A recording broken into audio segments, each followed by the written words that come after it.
ವ್ಯಾಖ್ಯಾಮುದ್ರಾಂ ಕರಸರಸಿಜೈಃ ಪುಸ್ತಕಂ ಶಂಖಚಕ್ರೆ ಬಿಭ್ರದ್ಭಿನ್ನ ಸ್ಫಟಿಕರುಚಿರೆ ಪುಂಡರೀಕೆ ನಿಷನ್ನಃ ಅಮಲಾನಶ್ರೀರಮೃತವಿಶದೇರಂಶಭಿಪ್ಲಾವಯನಮಾವಿರ್ಭೂಯಾದನಗಮಹಿಮಾ ಮಾನಸೇ ವಾಗಧೀಶಃ ನಮಸ್ತೆ ಪ್ರಾಣೇಶ ಪ್ರಣತ ವಿಭವ ಯಾವನಿಮಗಾಹ ನಮಸ್ವಾಮಿನ್ ರಾಮಪ್ರಿಯತಮನ್ಮನ್ ಗುರುಗುಣ ನಮಸ್ತುಭ್ಯಂ ಭೀಮ ಪ್ರಬಲತಮ ಕೃಷ್ಣೇಷ್ಟ ಭಗವನ್ನಮ ಶ್ರೀಮನ್ಮಧ್ವ ಪ್ರದಿಶ ಸುದೃಶನ್ನೋ ಜಯ ಜಯ ಶ್ರೀ ಗುರುಭ್ಯೋ ನಮಃ. ನಾರಾಯಣಂ ಸುರಗುರುಂ ಜಗದೇಕನಾಥಂ ಭಕ್ತಪ್ರಿಯಂ ಸಕಲಲೋಕ ನಮಸ್ಕೃತಂ ಚ ತ್ರೈಗುಣ್ಯವರ್ಜಿತಮಜಂ ವಿಭುಮಾದ್ಯಮೀಶಂ ವಂದೇ ಭುವಗ್ರಂ ಅಮರಾಸುರಸಿದ್ಧವಂದ್ಯಂ ನಾರಾಯಣಂ ನಮಸ್ಕೃತ್ಯ ನರಂಚೈವ ನರೋತ್ತಮಂ ದೇವೀಂ ಸರಸ್ವತೀಂ ವ್ಯಾಸಂ ತತೋ ಜಯಮುದೀರೇ. ವೇದವ್ಯಾಸರ ಮಹಾಭಾರತದ ಚಿಂತಕರಿಗೆ ವಂದನೆಗಳು. ಶಾಂತಿ ಪರ್ವದ 91ನೆಯ ಪ್ರವಚನ. ಧರ್ಮರಾಜನ ರಾಜಸತ್ತೆ ಬಗ್ಗೆ ಬಂದಿರುವ ಅನೇಕ ಪ್ರಶ್ನೆಗಳಿಗೆ ಉತ್ತರಿಸುತ್ತಾ ಭೀಷ್ಮರು ದೇಶದಲ್ಲಿ ಬ್ರಹ್ಮವರ್ಗಕ್ಕೆ ಉಪಟಳವಾದಾಗ ಯಾರೂ ಸಹ ಆಯುಧ ಹಿಡಿಯಬಹುದು ರಕ್ಷಣೆಗೆ ಅಂತ ಹೇಳಿಕೊಂಡರು. ಇದರಿಂದಾಗಿ ಬಹಳ ದೊಡ್ಡದಾದ ಒಂದು ಕನ್ಕ್ಲೂಷನ್, ಉಪಸಂಹಾರದ ಗೆರೆ ಭೀಷ್ಮರಿಂದ. ಸಿದ್ಧಾಂತಕ್ಕೆ ಭಾರಿ ದೊಡ್ಡ ಪೋಷಕವಾದ ಮಾತು ಇದು. ಸಹಜವಾಗಿ ಅರ್ಥ ಆಗುವಂತೆ ಆಗತ್ತೆ. ಅವರು ಹೇಳ್ತಾರೆ ಭೀಷ್ಮರು, ಭವತಿ ಅಧರ್ಮ ಧರ್ಮೋ ಹಿ ಧರ್ಮ ಅಧರ್ಮ ಭವತ್ಯುತ. ಯಾವುದು ಧರ್ಮ ಯಾವುದು ಅಧರ್ಮ ಅಂತ ಪಟ್ಟಿ ಮಾಡಿಕೊಡಿ ಅಂತ ಹೇಳಿದ್ರೆ ಕೊಡ್ಲಿಕ್ಕೆ ಬರುವುದಿಲ್ಲ ಅಂತ ಭೀಷ್ಮರು ಹೇಳ್ತಾ ಇದ್ದಾರೆ. ಇಲ್ಲ, ಅಹಿಂಸೆ ಅಹಿಂಸಾ ಪರಮೋ ಧರ್ಮ ಅಂತ ಎಲ್ಲ ಕಡೆ ಹೇಳ್ತಾ ಉಂಟಲ್ಲ, ಅಹಿಂಸೆ ಧರ್ಮ ಅಂತ. ಹಿಂಸೆ ಮಾಡದೇ ಇರುವುದೇ ಧರ್ಮ ಅಂತ. ಓಹೋ, ಹಾಗಾದ್ರೆ ಕಳ್ಳನಿಗೆ ಕಲ್ಲು ಹೊಡೆಯುವುದು ಅಲ್ಲ ಹೇಳ್ತೀರಾ? ಧರ್ಮವೋ ಧರ್ಮವು. ಅದರಿಂದ ಅಹಿಂಸೆ ಎನ್ನತಕ್ಕದ್ದೊಂದು ಧರ್ಮ ಅಂತ ನೀವು ಮೂಲವಾಗಿಟ್ಟುಕೊಂಡು ಬಿಟ್ಟರೆ ಕಲ್ಲು ಹೊಡೆಯುವುದು ಎನ್ನುವುದು ಅಧರ್ಮ ಆಗಬೇಕಾಗ್ತದೆ. ಆದರೆ ಕಳ್ಳನಿಗೆ ಕಲ್ಲು ಹೊಡೆಯುವುದು ಸರಿಯೇ ಅಂತ ಒಂದೊಮ್ಮೆ ನೀವು ಧರ್ಮ ಹೇಳಿದರೆ ಅಹಿಂಸೆ ಅಧರ್ಮ ಆಗ್ತದೆ. ಹಿಂಸೆ ಮಾಡಬೇಡಿ ಎನ್ನುವುದು ಸರಿ ಇಲ್ಲ ಆಗ್ತದೆ. ಅದು ಆಗ ಅದೇ ಎಲ್ಲ ಆಗವೇ. ಅದನ್ನೇ ಇಲ್ಲಿ ನಾವು ಮಾತಾಡುವುದು ಹೇಳ್ತಾರೆ ವೇದವ್ಯಾಸ. ಅದರ ವ್ಯಾಸರು ಕೊಟ್ಟ ಈ ಸ್ಟೇಟ್ಮೆಂಟ್ ಭೀಷ್ಮರ ಬಾಯಿಂದ ಬಂದಿದೆ, ಧರ್ಮರಾಜನ ಪ್ರಶ್ನೆಯ ನೆಳಲಿನಲ್ಲಿ ಮೂಡಿದೆ. ಇದನ್ನು ಆಚಾರ್ಯ ಮಧ್ವರು ಸಹ ಎತ್ತಿ ಹಿಡಿದಿದ್ದಾರೆ. ಧರ್ಮೋ ಭವತ್ಯ ಧರ್ಮೋಪಿ ಅಂತ ಹೇಳಿಕೊಂಡು ಭಗವಂತನ ಭಕ್ತರು ಮಾಡಿದರೆ ಅಧರ್ಮವು ಧರ್ಮ ಆಗ್ತದೆ. ಹಾಗೆ ದೇವರ ಮೆಚ್ಚುಗೆ ಇಲ್ಲದೆ ಮಾಡಿರುವಂತಹ ಕರ್ಮಾಂಗಗಳು ಧರ್ಮಗಳು ಅಂತ ಹೇಳಲ್ಪಟ್ಟದ್ದು ಅಧರ್ಮ ಅನಿಸ್ತದೆ. ಇದಕ್ಕೊಂದು ದೊಡ್ಡ ಉದಾಹರಣೆ ಕೌರವರು ಮಾಡಿರತಕ್ಕಂತಹ ಪುಂಡರೀಕ ಯಾಗ. ಪಾಂಡವರು ಕಾಡಿಗೆ ತೆರಳಿದ ಬಳಿಕ ರಾಜಸೂಯದ ಬಹಳ ದೊಡ್ಡದಾದಂತಹ ಒಂದು ನೆನಪು ಪ್ರಜೆಗಳಲ್ಲಿದ್ದಾಗ ಕೌರವರು ತಾವು ಒಂದು ಮಾಡಬೇಕು ಹೇಳಿ ಹೊರಟರು. ರಾಜಸೂಯವೇ ಮಾಡ್ತೇನೆ ಹೇಳಿದಾಗ ಅದಾಗುವುದಿಲ್ಲ ಅಂತ ಎಲ್ಲ ಹೇಳಿದರು. ಯಾಕೆಂದ್ರೆ ಒಬ್ಬ ಸಮ್ರಾಟ್ ಬದುಕಿರುವಾಗ ನೀವು ಅವನನ್ನು ಗೆಲ್ಲದೆ ಬಗ್ಗು ಬಡಿಯದೆ ನೀವು ಆಗ್ಲಿಕ್ಕೆ ಸಾಧ್ಯ ಇಲ್ಲ. ಅದು ನಮ್ಮಿಂದ ಆಗುವಂಥದ್ದು ಅಲ್ಲ ಅಂತ ಗೊತ್ತಾಯ್ತವರಿಗೆ. ಭೀಮ ಇರಲಾಗಿ ಬೇರೆ ಯಾಗ ಏನಾದ್ರು ಮಾಡುವ ಅಂತ, ನಿಮಗೆ ದುಡ್ಡು ಉಂಟು ಅಂತಾದ್ರೆ ಮಾಡ್ಲಿಕ್ಕೆ ಉಂಟು ಅಂತಂದ್ರೆ ಬೇರೆ ಮಾಡುವ ಅಂತ. ಶುದ್ಧವಾದ ವಿಷ್ಣು ಯಾಗದು ಪುಂಡರೀಕೆ ಯಾಗ. ಆದ್ರೆ ಮಾಡಿ ಪ್ರಯೋಜನ ಏನಾಗಲಿಲ್ಲ. ಅವರು ಧರ್ಮಕರ್ಮ ಮಾಡಿದ್ರು, ಭೀಷ್ಮಾದಿಗಳು ಅಲ್ಲಿ ನೆಲೆಗೊಂಡಿದ್ರು, ದ್ರೋಣ ಕೃಪಾದಿಗಳಲ್ಲಿ ಸೇರಿಕೊಂಡಿದ್ರು. ಅದು ದೊಡ್ಡ ಸಂಗತಿ ಆಗಲಿಲ್ಲ. ಯಾಕೆ ಅಂದ್ರೆ ಅದು ಪರಮೋಚ್ಚವಾದ ವಿಷ್ಣು ಭಕ್ತರಾದ ಧರ್ಮನಿಷ್ಠೆಯಲ್ಲಿ ನಿಂತ ಪಾಂಡವರ ಪ್ರತಿಷ್ಠೆಯ ಮೇಲೆ ಮಾಡಿತ್ತು. ಅವರಿಗೆ ಸಡ್ಡು ಹೊಡೆಯಲು ಮಾಡಿತ್ತು. ಇದು ಕೀರ್ತಿ ಕಾಮನೆಯಿಂದ ಮಾಡಿತ್ತು. ತಾವು ಪ್ರತಿಷ್ಠೆಯನ್ನು ಪಡೆಯಬೇಕು ಅಂತೇಳಿ ಹಮ್ಮಿನಿಂದ, ಬಿಮ್ಮಿನಿಂದ, ಅಹಂಕಾರದಿಂದ, ಬಿಂಕದಿಂದ ಮಾಡಿದ್ದು. ಅದರಲ್ಲಿ ಮಾಡುವುದರಲ್ಲಿ ಆಡಂಬರವೇ ಇದ್ದದ್ದು, ಡಂಬ. ಯಾಗ ಮಾಡಿ, ದಾನ ದಕ್ಷಿಣೆ ಮಾಡಿ, ಪ್ರಜೆಗಳ ಉದ್ಧಾರ, ದೇವರ ಪ್ರೀತಿ ಆಗಬೇಕೆನ್ನುವ ಯಾವುದೂ ಇರಲಿಲ್ಲ. ನಾವೊಂದಿಷ್ಟು ದೇವರ ಸೇವೆ ಅಂತೇಳಿ ಹೂ ಕೊಯ್ದು ಹಾಕಿ 10-20 ಬಿಸ್ಕುಟ್ ಅಂಬಡೆ ತಿಂದಾಗಿ ಅದು ಧರ್ಮ ಆಗುವುದೆಲ್ಲಿ? Fitting it. ದೇವರ ಸೇವೆಗಾಗಿ ಮಾಡಿದ್ದಲ್ಲ, ಉಪಕಾರ ಆಗುತ್ತೆ ಅಂತೇಳಿ ನಡೆಸಿಕೊಟ್ಟದ್ದಲ್ಲ, ಹೂ ಹಾಳಾಗಿ ಹೋಗಿ ಪ್ರಕೃತಿಯಲ್ಲಿ ನಷ್ಟ ಆಗುತ್ತೆ ಅನ್ನತಕ್ಕ ಬೇಸರದಿಂದ, ಸೌಂದರ್ಯದ ಪ್ರಜ್ಞೆಯಿಂದಲೂ ಅಲ್ಲ. ಕೆಲವರು ಹೂ ಹಾಳಾಗುತ್ತೆ ಅಂತ ಕೊಯ್ಯದೆ ಬಿಡುವವರೇ ಹೆಚ್ಚು. ಅಲ್ಲ, ಕೊಯ್ಯದೆ ಇದ್ದಲ್ಲಿ ಹೂ ಕುಳೆಯದೇ ಇರ್ತದ? ಇವತ್ತೊಂದು ಮೀನಿಗಿಂತ ಅರಳಿ ಇರ್ತದೆ, ಆದರೆ ಬಿದ್ದಿರ್ತದೆ. ಪ್ರತಿಯೊಂದು ವಸ್ತುವಿಗೂ 3 ಮುಖ ಇದೆ. ಅಂದ್ರೆ ಸತ್ವ, ರಜಸ್ಸು, ತಮಸ್ಸು ಅಂತ. ನೀವು ಹಾಲನ್ನು ಹಾಲಾಗಿ ಉಪಯೋಗಿಸಬಹುದು. ಅದನ್ನು ಸಾತ್ವಿಕವಾಗಿ, ಯಜ್ಞೋಪಯೋಗಿಯಾಗಿ ಭಗವಂತನಿಗೆ ಸಮರ್ಪಣೆ ಮಾಡಿಕೊಂಡು ಪಾಯಸದಂತೆ ಉಪಯೋಗಿಸಬಹುದು. ಅದನ್ನು ಕೇಸರಿ ಹಾಕಿ, ಕಲ್ಸಕ್ಕರೆ ಹಾಕಿ, ಏಲಕ್ಕಿ ಹಾಕಿ. ಹಾಲನ್ನು ನೀವು ದೇವರಿಗೆ ಸಮರ್ಪಣೆ ಮಾಡದೆ ಕರೆದಲ್ಲಿಂದಲೇ ಸೀದಾ ಸ್ಟವ್ ಮೇಲೆ ಇಟ್ಟುಕೊಂಡು ಕಾಯಿಸೋದಕ್ಕೆ ಚಾ ಪುಡಿಯೋ ಅಥವಾ ಕಾಫಿ ಪುಡಿಯೋ ಹಾಕಿಕೊಂಡು ಕುಡಿದದನ್ನು ರಾಜಸವಾಗಿ,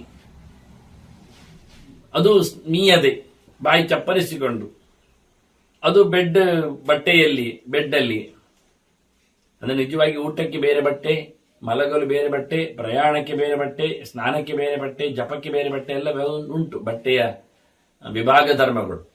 ಅದಲ್ಲದೆ ಮಲಗಿದ ಹಾಗೆ ಮಲಗಿಯಲ್ಲಿಯೇ ಕುಡಿಯುವಂಥದ್ದು, ಇದು ಅತಿ ತೀರ ರಾಜಸ.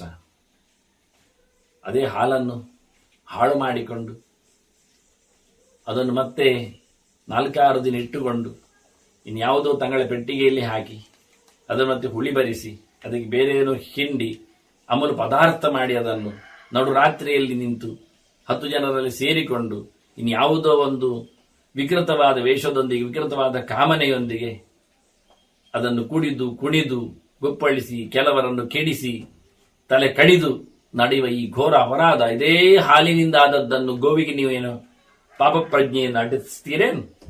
ಅದು ಆ ಉದ್ದೇಶದಿಂದ ಕೊಟ್ಟಿಲ್ಲ. ಹಾಗಾಗಿ ಪ್ರತಿಯೊಂದಕ್ಕೂ ಅರಳಿ ನಿಂತ ಹೂವಿಗೂ ದೇವರ ಮುಡಿಯೇರಲು ಪ್ರೀತಿ ಇದೆ. ಅದು ಒಂದು ಜೀವ, ಅದಕ್ಕೂ ಒಂದು ಸಾಧನೆ ಇದೆ. ಅದರ ಬಗ್ಗೆ ಮಹಾಭಾರತ ಬಹಳಷ್ಟು ಮಾತಾಡಿತ್ತು ಹಿಂದೆ. ಮರಗಿಡಗಳ, ಪ್ರಾಣಿ ಪಕ್ಷಿಗಳ ಸಾಧನೆಗಳ ಬಗ್ಗೆ, ಮೌನ ಸಾಧನೆಗಳ ಬಗ್ಗೆ. ಹಾಗಾಗಿ ಅದು ದೇವರ ಮುಡಿಯಲ್ಲಿ, ದೇವರ ಪದತಲದಲ್ಲಿ ಅದು ತನ್ನ ಬಾಡುವಿಕೆಯನ್ನು, ತನ್ನ ಕೊನೆಯನ್ನು ಮಾಡಿದರೆ ಅದಕ್ಕೂ ಸಾರ್ಥಕ, ಅದಕ್ಕೂ ಹೆಮ್ಮೆ. ಅದೇ ಒಂದು ಶೃಂಗಾರ ವಸ್ತುವಾಗಿ ಯಾವುದೋ ಒಂದು ಹೆಣ್ಮಗಳ ಅಥವಾ ಯಾವನೋ ಒಬ್ಬ ಕೊರಳಿನ ಮಾಲೆಯಾಗಿ, ದಂಡೆಯಾಗಿ ಅದು ಮೆರೆದರೆ ಅದೊಂದು ರಾಜಸ, ಒಂದು ತಕ್ಷಣದಲ್ಲಿ ಅಥವಾ ತಾತ್ಕಾಲಿಕದಲ್ಲಿ ಬರತಕ್ಕಂತಹ ಒಂದು ಸೌಂದರ್ಯ ಅಷ್ಟೇ. ಅದೇ ಹಾಗೆ ಬಿಟ್ಟು ಯಾವುದಕ್ಕೂ ಉಪಯೋಗಿಸಿಕೊಳ್ಳದೆ ಅದನ್ನೇ ಕೊಳೆಯುವಂತೆ ಮಾಡಿ ಬಿಸಿಲ ಬಗೆಯಲ್ಲಿ ಅದು ಬೆಂದು ಕೆಳಗೆ ಇಳಿಯುವಂಥದ್ದು, ಅದು ಹುಟ್ಟಿದ್ದಲ್ಲಿಯೇ ತನ್ನ ಕೊನೆಯನ್ನು ಏನೂ ಉಪಯೋಗ ಇಲ್ಲದೆ ಮಾಡಿಕೊಂಡ ಒಂದು ಬಗೆ. ಒಂದು ದೃಷ್ಟಿಯಿಂದ ಅದರ ಹುಟ್ಟೆ ಅದು ತಿರಸ್ಕೃತವಾದ ಹುಟ್ಟು ಅನ್ನುವ ಹಾಗೆ, ಯಾರಿಗೂ ಬೇಡ. ಅಂದ್ರೆ ಕಾಡು ಹೂವಿನ ಕತೆ ಹಾಗೆ, ಪರಿಮಳ ಇಲ್ಲದ ಹೂವಿನ ಕತೆ ಹಾಗೆ, ಎತ್ತರದಲ್ಲಿ ಬೆಳೆದಿರತಕ್ಕಂಥ ಮರದ ಹೂವಿನ ಕತೆ ಹಾಗೆ, ಕೊನೆಗೆ ಒಂದು ಹಕ್ಕಿಯೂ ಮುಟ್ಟುವುದಿಲ್ಲ ಅನ್ನುವ ಮಟ್ಟಿಗೆ ಬಂದಾಗ ಅದು ಎಷ್ಟು ಬೇಸರಿಸಬೇಡ ಅದರ ಬದುಕಿಗೆ. ಸಾವಿರಾರು ಮರಗಳು, ಸಾವಿರಾರು ಹೂಗಳಿದ್ದಾಗ ಒಂದು ಹೂವಿನ ಮೇಲೆ ಒಂದು ಹಕ್ಕಿಯೂ ಒಂದಿಷ್ಟು ಹತ್ತಿರದಲ್ಲಿ ಬಾರದಿದ್ದಲ್ಲಿ, ಹಾಗೆ ಕೋಟಿ ಜೀವರಲ್ಲಿ ಏನೊಂದು ಉಪಯೋಗ ಇಲ್ಲದೆ ಬಿದ್ದ ವ್ಯಕ್ತಿಯ ಕಥೆಯನ್ನು. ಆದ್ರಿಂದ ಧರ್ಮ ಅಧರ್ಮಗಳ ಬಗ್ಗೆ ಪಟ್ಟಿ ಮಾಡಲಿಕ್ಕೆ ಬರುವುದಿಲ್ಲ. ದೇವರ ಮೆಚ್ಚುಗೆಯಾಗಿ ಮಾಡಿದ ಎಲ್ಲಾ ಕೆಲಸಗಳು ಧರ್ಮವೇ ಅಷ್ಟೇ. ದೇವರು ಇಷ್ಟಪಡದಿಲ್ಲದಿದ್ದರೆ ಎಂತ ಧರ್ಮ ಮಾಡಿದ್ರು ಅದು ಅಧರ್ಮವೇ. ಕೃಷ್ಣ ವಿರೋಧಿಯಾದ ಪೌಂಡರಿಕೆಯಾಗದಂತೆ ಕೌರವರದ್ದು ಅಂತ ಎಲ್ಲವೂ ಹೀಗೆ ದ್ರೋಣ ಮಾಡಿದ ಸಾಧನೆಯು, ಕೊನೆಗೆ ಅಶ್ವತ್ಥಾಮವನ್ನು ನಡೆಸುವ ಯೋಚನೆಯು ಎಲ್ಲವೂ ಕೃಷ್ಣ ವಿರೋಧಿಯಾದಾಗ ಅದು ಧರ್ಮವೇ ಆಗುವುದಿಲ್ಲ, ಅದು ಅಧರ್ಮ. ಹೀಗೆ ಧರ್ಮ ಮತ್ತು ಅಧರ್ಮ ನಮ್ಮ ಗುರುಗಳು ಹೇಳ್ತಿದ್ರು ದೃಷ್ಟಾಂತದಲ್ಲಿ ಹೇಳುವಾಗ. ಹಿಂಸೆ ಅದು ಪರಮ ಅಧರ್ಮ, ಹಾಗಾದ್ರೆ ಯಾರಿಗಾದ್ರೂ ಹೊಟ್ಟೆಗೆ ಚೂರಿ ತಾಗಿಸಿದ್ರೆ ಅಯ್ಯೋ ಭಾರಿ ಅನ್ಯಾಯ, ಭಾರಿ ಕೇಳು. ತಿನ್ನುವ ವ್ಯಕ್ತಿಗೆ ಊಟ ಕೊಡಬೇಕು ಹೊರತು ಅವನು ಹೊಟ್ಟೆಗೆ ಚೂರಿ ಹಾಕುವುದು ಅಂದ್ರೆ ಏನು? ಅಲ್ಲಯ್ಯ, ಅವನಿಗೆ ಹೊಟ್ಟೆಯೊಳಗೆ ಹುಣ್ಣಾಗಿದೆ, ಅದನ್ನು ಹೊರಗೆ ತೆಗಿಬೇಕು. ಅದಕ್ಕೆ ವೈದ್ಯರು ಮಾಡಿದ್ದದು. ಅವನಿಗೆ ದಿನ ಕೊಟ್ಟು ಕೇಳಿ ಅವನಿಗೆ ಸಾಂತ್ವನ ಮಾಡಿ, ಇನ್ನೀಗ ಆದ ತಕ್ಷಣ ಅವನನ್ನು ಒಳ್ಳೆಯ ಹಾಸಿಗೆಯಲ್ಲಿ ಮಲಗಿಸಿ ಅವನಿಗೆ ಬೇಕಾದ ಸೊತ್ತುಗಳನ್ನು ತಿನ್ನಲಿಕ್ಕೆ, ಅವನ ಬೇಸರ ಕಳೀಲಿಕ್ಕೆ ವ್ಯವಸ್ಥೆ ಮಾಡಬೇಕು. ಬಹಳ ಕಷ್ಟಪಟ್ಟಿದ್ದಾನೆ, ತಿಂಗಳುಗಟ್ಟಲೆ ಹೊಟ್ಟೆಯ ಹುಣ್ಣು ನೋವನ್ನು ಅನುಭವಿಸಿದ್ದಾನೆ. ಅದಕ್ಕೆ ತೆಗಿಲಿಕ್ಕೆ ವೈದ್ಯರು ಮಾಡಿದ್ದು ಚೂರಿ ಹಾಕಿದ್ದು ಹೊಟ್ಟೆಗೆ ಸರಿ, ತಪ್ಪಲ್ಲ. ಮತ್ತೆ ಹೊಟ್ಟೆಗೆ ಚೂರಿ ಹಾಕಿದ್ದು ತಪ್ಪು, ಬೊಬ್ಬೆ ಹೊಡೆದ್ರೆ ಆಗ ಅದು ಗೊತ್ತಿಲ್ಲದೆ ಯಾವುದು ಪ್ರಸಂಗ ಗೊತ್ತಿಲ್ಲದಿದ್ದ ಅಂದ್ರೆ ಪ್ರಸಂಗಕ್ಕೆ ತಕ್ಕುದಾಗಿ ದೇಶಕ್ಕೆ ಅನುಕೂಲವಾಗಿ ಕಾಲಕ್ಕೆ ಹೇಳಿದಂತೆ ವ್ಯಕ್ತಿಯ ನೆಲೆಯಲ್ಲಿ ಬಂದಾಗ ಧರ್ಮ ಅಧರ್ಮ ಆಗ್ತದೆ, ಅಧರ್ಮ ಧರ್ಮ ಆಗ್ತದೆ. ಬಹಳ ಸುಂದರವಾಗಿ ಈ ಮಾತನ್ನು ಇಲ್ಲಿ ಭೀಷ್ಮರು ಹೇಳುತ್ತಾ ಇದ್ದಾರೆ. ಭವತಿ ಅಧರ್ಮೋ ಧರ್ಮೋ ಹಿ ಅಂತ. ಧರ್ಮವು ಅಧರ್ಮ ಆಗ್ತದೆ. ಆದ್ರೆ ಇಲ್ಲಿ ಉದಾಹರಣೆ ಕೊಡ್ಲಿಲ್ಲ, ಅವರು ವಿಶ್ಲೇಷಣೆ ಚಿಂತನೆ ನಿಲ್ಲಿಲ್ಲ. ನಡೆದ ಪ್ರಸಂಗದ ಬಗ್ಗೆ ಮಾತಾಡ್ತಾ ಒಂದನ್ನು ಮಾತ್ರ ಹೈಲೈಟ್ ಮಾಡಿದ್ರು ಅವರು. ಧರ್ಮ ಅಧರ್ಮ ಭವತ್ಯುತ ಕಾರಣಾತ್ ದೇಶ ಕಾಲಸ್ಯ. ದೇಶ ಕಾಲ ಸತಾದೃಶ. ಯಾವ ಕಾರಣದಿಂದ ಆಯ್ತು ಹಾಗೆ ವ್ಯತ್ಯಾಸ ಕೇಳಿದ್ರೆ, ಧರ್ಮ ಅಂತ ಹೇಳಿ ಸರಿತಾ, ನೀವು ಬ್ರಾಹ್ಮಣ ಶೂದ್ರ ಆಗ್ತಾನೆ, ಶೂದ್ರ ಬ್ರಾಹ್ಮಣ ಆಗ್ತಾನೆ ಹೇಳೋದಿಲ್ವ? ಹಾಗೆ ಅಲ್ಲಿ ಬ್ರಾಹ್ಮಣ ಅಂತ ಶಬ್ದ ಮಾಡುವಾಗ ಅವನು ಜಾತಿಯಿಂದ ಹುಟ್ಟಿದ್ದು ಅರ್ಥ ಹಾಗೆ ಆಗ್ತದೆ. ಅವನು ಶೂದ್ರನಾಗ್ತಾನೆ ಅಂದಾಗ ಅವನು ತನ್ನ ಕೈಂಕರ್ಯಗಳನ್ನು ಹೇಳಿಪಟ್ಟದ್ದನ್ನು ನಡೆಸಿಕೊಡದಿದ್ದಾಗ, ಗುಣವಂತಿಯನ್ನು ಉಳಿಸಿಕೊಳ್ಳದೇ ಇದ್ದಾಗ ಅವನು ಶೂದ್ರ ಸಮನಾಗ್ತಾನೆ. ಶೂದ್ರನಾಗ್ತಾನೆ ಅಂದ್ರೆ ಮತ್ತೆ ಆಗ್ಲಿಕ್ಕೆ ಆಗುದಿಲ್ಲ. ಹೊರ ಹುಟ್ಟಿ ಬಂದ ನಂತರ ಮತ್ತೆ ಅವನ ಸಂಸ್ಕಾರ ಇಲ್ಲದ ಮನೆಯಲ್ಲಿ ಹುಟ್ಟುವುದೇ, ಕಳ್ಕೊಳ್ಳುತ್ತಾನೆ ಅಂತಾರೆ. ಹಾಗೆ ಶೂದ್ರ ಬ್ರಾಹ್ಮಣ ಆಗ್ತಾನೆ ಅಂದ ತಕ್ಷಣ ಅವನು ಹುಟ್ಟಿದ್ದು ಶೂದ್ರ ಅಂದ್ರೆ ಸಂಸ್ಕಾರ ಇಲ್ಲದ ಮನೆಯಲ್ಲಿ ಏನೋ ಸತ್ಯ ಆಯ್ತು, ಜಾತಿಯಿಂದ ಶೂದ್ರ ಹೇಳಿದ ಅರ್ಥ ಆಯ್ತು. ಅವನು ಬ್ರಾಹ್ಮಣನಾಗ್ತಾನೆ ಅಂದ್ರೆ ಮತ್ತೆ ಅವನಿಗೆ ಸಂಸ್ಕಾರ ಆಗುವುದಿಲ್ಲ, ಅವನಿಗೆ ಉಪನಯನ ಏನು ಮಾಡುವುದಲ್ಲ, ಮತ್ತೆ ಅವನು ಗುಣವಂತಿಕೆಯಲ್ಲಿ ಬ್ರಾಹ್ಮಣನಂತ ಆಗ್ತಾನೆ. ಇದು ಅರ್ಥ ತಾನೆ? ಹಾಗೆಯೇ ಧರ್ಮ ಅಂತ ಹೇಳಲ್ಪಟ್ಟದ್ದು ನೋಡಿಕೊಂಡ ನಾನಾಗ ಹೇಳಿದ ಪುಂಡರೀಕ ಯಾಗ ಅಂತ ಒಂದು ಕಾಣ್ತದೆ, ಅದು ಅಧರ್ಮ ಆಯ್ತಲ್ಲ, ಸತ್ಫಲವನ್ನು ಕೊಡ್ಲಿಲ್ಲಲ್ಲ, ವೇಸ್ಟ್ ಆಯ್ತಲ್ಲ ಅದು. ಹಾಗೆ ಅಧರ್ಮವು ಎಲ್ಲಿ ಅಧರ್ಮ ಇವತ್ತಾಯ್ತಲ್ಲ. ಭೀಷ್ಮರು ಹೇಳ್ತಾರೆ, ನಿನ್ನ ಪ್ರಶ್ನೆಯಲ್ಲಿ ನಾವು ಹೇಳಿಬಿಟ್ಟೇವಲ್ಲ, ಯಾರು ಬೇಕಾದರೂ ಹೋರಾಟದಲ್ಲಿ ಬ್ರಹ್ಮವರ್ಗಕ್ಕೆ ಜಯವನ್ನು ಕೊಡ್ಲಿಕ್ಕೆ ಕತ್ತಿ ಹಿಡಿಬಹುದು, ತಲೆ ಕಡಿಬಹುದು ಅಂತ, ದಸ್ತಿ ನಿಗ್ರಹ ಮಾಡಬಹುದು ಅಂತ. ಆಗ ಸರಿಯಾಯಿತು. ಅಹಿಂಸೆಯ ಧರ್ಮ ಎಲ್ಲಿ ಹೋಯಿತು? ಉಳಿದವರು ರಾಜಧರ್ಮವನ್ನು ನಡೆಸಬಾರದು ಎನ್ನುವುದು ಎಲ್ಲಿ ಹೋಯಿತು? ಎಲ್ಲ ಮಾಡಿದ್ದು ಅಧರ್ಮವೇ, ಆದರೆ ಧರ್ಮ ಆಯಿತು. ಪ್ರಜೆಗಳ ಕ್ಷೇಮ, ಬ್ರಹ್ಮವರ್ಗದ ಕ್ಷೇಮಕ್ಕಾಗಿ, ದಸ್ಯುಗಳ ನಿಗ್ರಹಕ್ಕಾಗಿ ಊರಿನವರೆಲ್ಲರೂ ದೊಣ್ಣೆ ಹಿಡಿದದ್ದು ಸಾರ್ಥಕವಾಯಿತು, ಧರ್ಮ ಆಯಿತು. ತ್ಯಜೇದೇಕಂ ಕುಲಸ್ಯಾರ್ಥವಿದರೆ ಹೇಳಲಿಲ್ವ? ಒಂದು ಊರು ಕ್ಷೇಮ ಆಗುವುದಾದರೆ, ಒಂದು ಮನೆ ಅದರಿಂದ ಉಪಟಳದಿಂದ, ಒಂದು ಮನೆಯ ದೌರ್ಜನ್ಯದಿಂದ ಒಂದು ಊರಿಗೆ ಕಷ್ಟ ಆಗ್ತಾ ಇದ್ರೆ ಆ ಒಂದು ಮನೆಯನ್ನು ಬೆಂಕಿ ಹಾಕಿ ತೆಗೀರಿ ಹೇಳಿ. ಏನಿಲ್ಲ ಅನ್ನೋದು. ಯಾಕೆ? 100 ಮನೆಗಳು ಬಹಳ ಚೆನ್ನಾಗಿ ಬದುಕ್ತವೆ ಅಂತ ಆದ್ರೆ ಏನ್ ಕಷ್ಟ? ಅದನ್ನ ಮಾರೀಚನ ಸಂಹಾರ ಆಗಲಿ, ತಾಟಕೆಯ ಸಂಹಾರ ಆಗಲಿ, ಪೂತನೆಯ ಸಂಹಾರ ಆಗಲಿ. ಕೃಷ್ಣನೊಬ್ಬನ ಒಂದು ಮಗುವನ್ನು ತಿನ್ನಲು ಬಂದವಳಲ್ಲ ಪೂತನೆ. ಕಂಸ ಕಳಿಸಿದ್ದಿರಬಹುದು, ಆದ್ರೆ ಅವಳು ಕೇರಿಯ ಎಲ್ಲಾ ಮಕ್ಕಳನ್ನು ಸಹ ವಿಷ ಕೊಟ್ಟು ಕೊಂದು ಬಂದಿದ್ದಾಳೆ. ಆದ್ರಿಂದ ಅವಳ ಸಂಹಾರ ಬಹಳ ಚೆನ್ನಾಗಿದೆ. ಎಷ್ಟೋ ಮಕ್ಕಳ ಬದುಕು ಅದು ಹಸನಾಗಲಿಕ್ಕೆ ಉಂಟು. ಹೀಗಾಗಿ ಇಂಥದ್ದೆಲ್ಲ ಬಹಳ ಅದ್ಭುತವಾದಂತಹ ಚಿಂತನೆಗಳಿವೆ. ಇದನ್ನು ಉಲ್ಲೇಖ ಮಾಡಿದ ಈ ಹಂತದಲ್ಲಿ. ಅದಕ್ಕೆ ಹೇಳಿದ್ದೇನೆಂದ್ರೆ, ಕಾರಣ ಅದು ದೇಶಕಾಲಸ್ಯ, ದೇಶದ ಕಾಲದ ಕಾರಣ. ದೇಶವನ್ನು ನೋಡಿ, ಕಾಲವನ್ನು ನೋಡಿ, ಅದಕ್ಕೆ ಅನುಗುಣವಾಗಿ ಧರ್ಮದ ಅಧರ್ಮದ ವ್ಯವಸ್ಥೆ ಮಾಡಿ. ದೇಶ ಇದ ಕ್ಷೋಭೆಯಲ್ಲಿ ಕೂತಿತು ಅಂದಾಗ ಯಾರೆಲ್ಲ ಹೊಡಿಲಿಕ್ಕೆ ಹೋದ್ರು ಸರಿ ಅಂತ ಹೇಳಿಕೊಳ್ಳಿ, ಒಟ್ಟು ನಮಗೆ ಶಾಂತಿ ನೆಮ್ಮದಿ ಕಾಪಾಡತಕ್ಕದ್ದು ಅಂತ ಇದನ್ನು ಉಲ್ಲೇಖ ಮಾಡಲಿಕ್ಕೆ. ಕಾಲವು ಹಾಗೆ ನಡುರಾತ್ರಿ ಆಗಿ ಬಿಟ್ಟಿದೆ, ಆರೋಗ್ಯ ಕೆಟ್ಟಿದೆ, ಅಂದ ಹೊತ್ತಿನಲ್ಲಿ ಅವನು ಸ್ನಾನಕ್ಕೂ ತಯಾರಾಗ್ತಾ ಇದ್ದಾನೆ, ಮೈಯಲ್ಲಿ ಏನೋ ಗಲೀಜು ಆಗಿದೆ, ಹಾಗೆಲ್ಲ ಮಾಡಬಾರ್ದು, ಅಪರರಾತ್ರಿ ಕಾಲ ಸ್ನಾನ ತಪ್ಪಾಗಿ, ಅಯ್ಯೋ ಮಾಡದೆ ಉಪಾಯ ಇಲ್ಲ. ಹೀಗೆ ಇಂತಹ ಕಾಲದ ಘಟ್ಟದಲ್ಲಿ ಧರ್ಮವನ್ನು ಬದಲಾಯಿಸಲಿಕ್ಕೆ ಬರ್ತದೆ. ತುಂಬಾ ಫ್ಲೆಕ್ಸಿಬಲ್ ಧರ್ಮ ನೋಡಿ, ಎಷ್ಟು ಸುಲಭ ನೋಡಿ.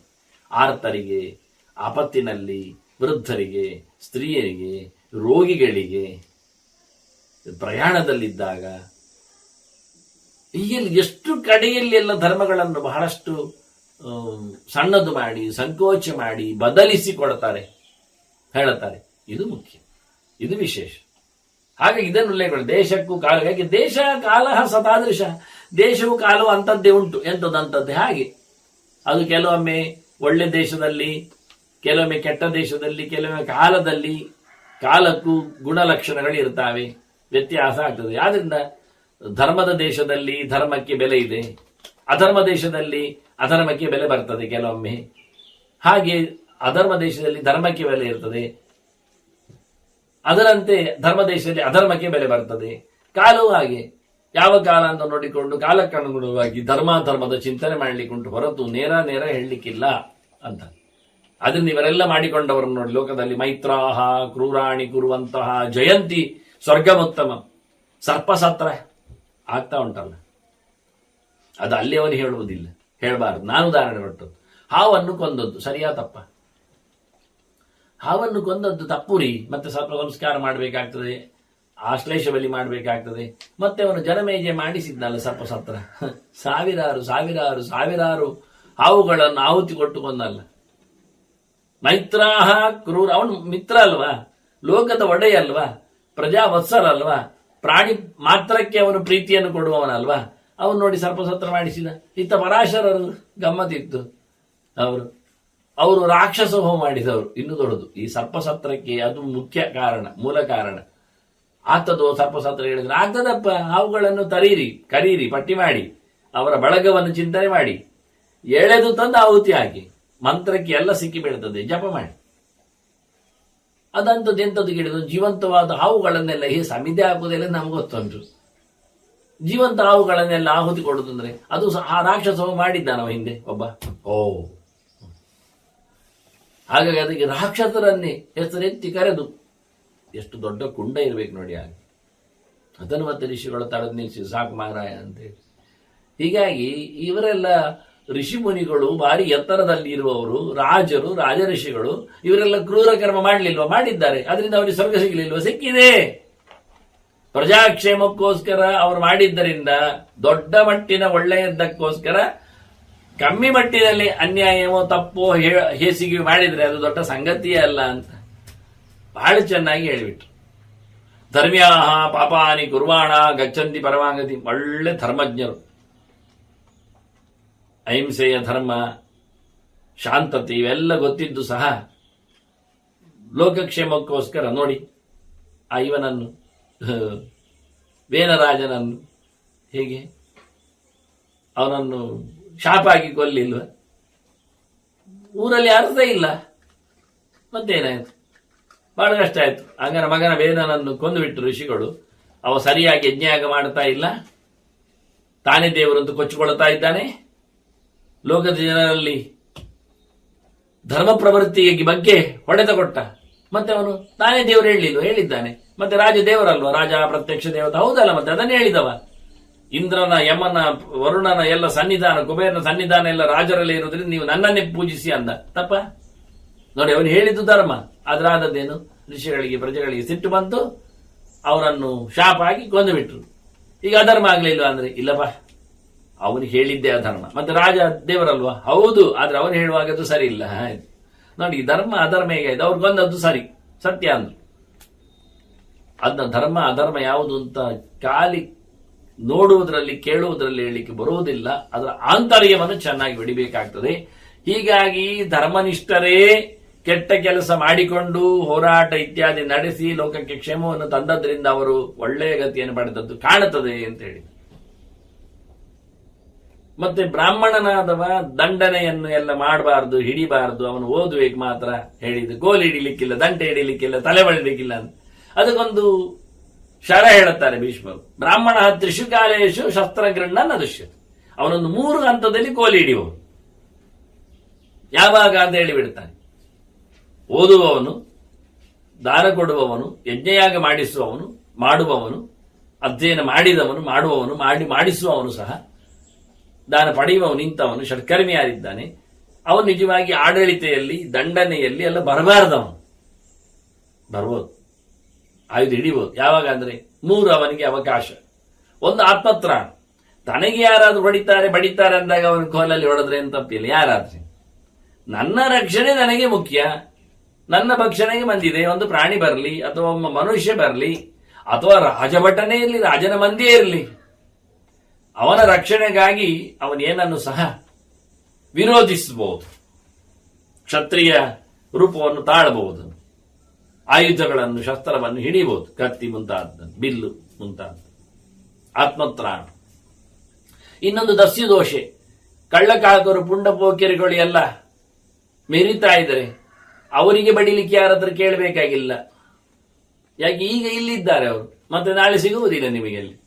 ಆದ್ರಿಂದ ಇವವೇನ ಉತ್ಪತನಾದಾಗ ಪ್ರಜಾಕ್ಷೇಮಕ್ಕೋಸ್ಕರ ಅವನು ದಸ್ಯು ಕಳ್ಳ ದೋಚುತ್ತಾ ಇದ್ದಾನೆ ರಾಜ್ಯವನ್ನು ಅಂತವನನ್ನು ಮುಗಿಸಿ ಬಿಟ್ರು. ಅರಮನೆ ಬಂದು ಬುದ್ಧಿವಾದ ಹೇಳಿದ್ರು, ಕೇಳಲಿಲ್ಲ. ಗೋ ಟು ಹೆಲ್ ಅಂತ ಹೇಳಿಬಿಟ್ರು, ಮುಗಿತಾ ಇಲ್ಲ, ಅವನನ್ನು ಕಳಿಸಿಬಿಟ್ರು.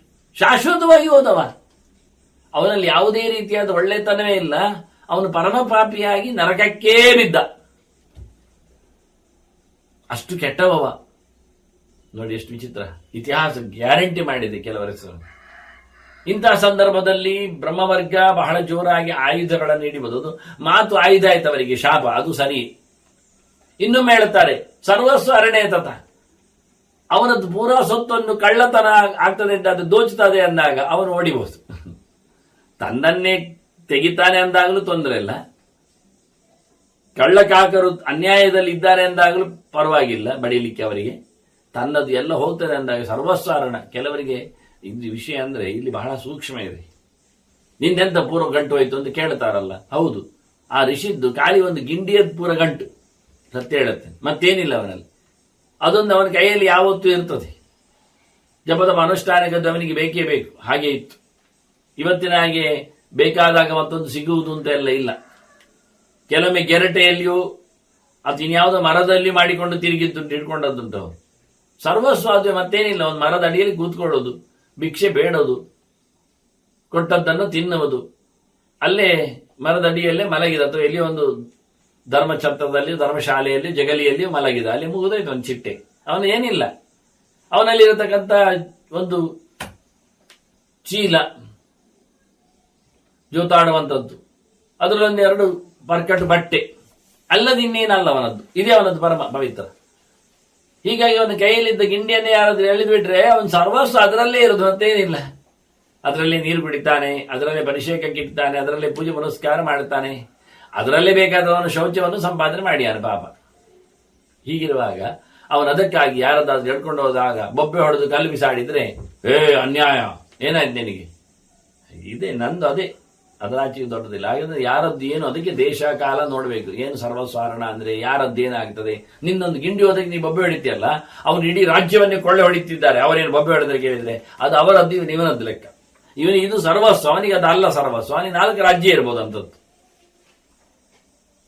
ಆದರೆ ಇವತ್ತು ನಾವು ಲೋಕದಲ್ಲಿ ಧರ್ಮವನ್ನಾಗಲಿ, ಸತ್ಯವನ್ನಾಗಲಿ, ನ್ಯಾಯವನ್ನಾಗಲಿ, ಅದು ಉಪಕಾರವನ್ನಾಗಲಿ ಮಾಡುವುದು ಹೀಗೆ.